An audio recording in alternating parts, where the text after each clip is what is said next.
हरि ओम।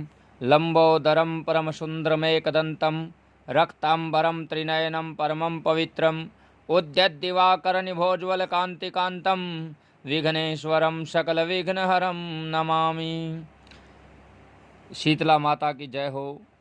माँ शीतला के व्रत और चैत्र कृष्ण अष्टमी, इस विषय पर हम बात करेंगे। वंदे हम शीतलाम देवीम रासभस्ताम दिगंबराम मार्दनी कलशोपेताम शूर्पालंकृतमस्तकाम।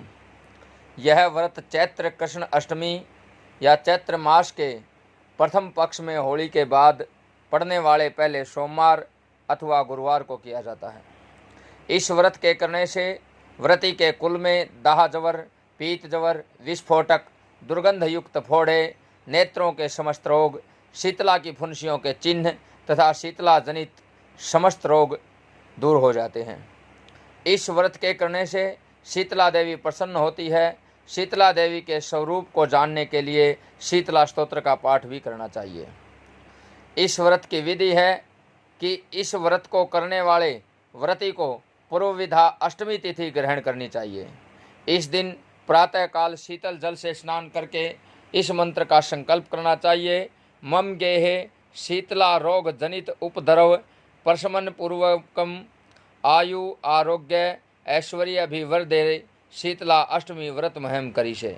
इस व्रत की विशेषता ये है कि इसमें शीतला देवी को भोग लगाने वाले सभी पदार्थ एक दिन पहले ही बना लिए जाते हैं, अर्थात शीतला माता को एक दिन का बासी भोग लगाया जाता है।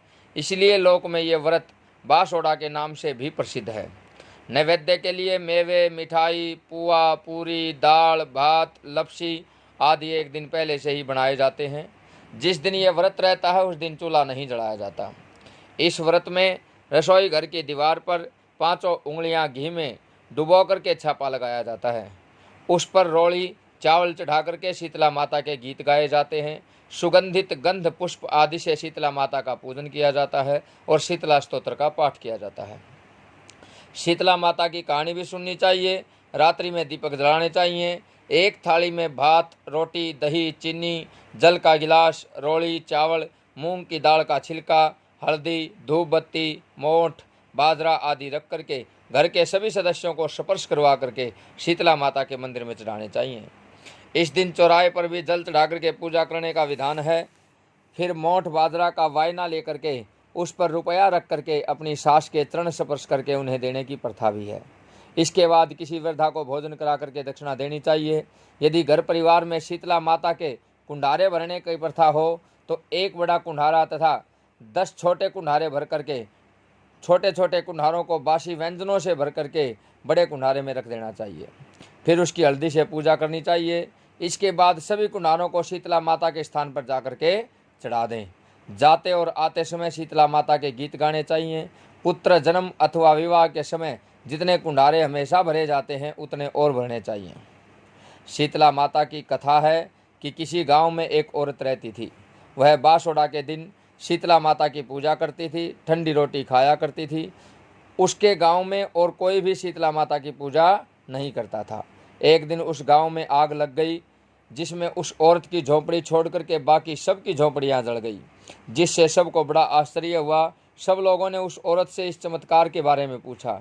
उस औरत ने कहा कि मैं तो बासोड़े के दिन ठंडी रोटी खाती हूँ और शीतला माता की पूजा करती हूँ।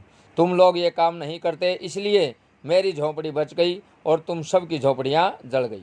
तब से बासोड़े के दिन पूरे गांव में शीतला माता की पूजा होने लगी। हे शीतला माता, जैसे आपने उस औरत की रक्षा की है वैसे ही सबकी रक्षा करना। बोल शीतला माता की जय। ये गीत भी गाते हैं कि मेरी माता को चिनिए चौबारो, दूध पुत देनी को चिनिए चौबारो। कौन ने मैया ईंट थपाई और कौन ने घोरो है गारो। श्री कृष्ण ने मैया ईंट थपाई, दाऊ जी घोरो है गारो। मेरी माता को चिनियो चौबारो। गीत गाते समय श्री कृष्ण और दाऊ जी के स्थान पर अपने परिवार के सदस्यों का नाम लेना चाहिए।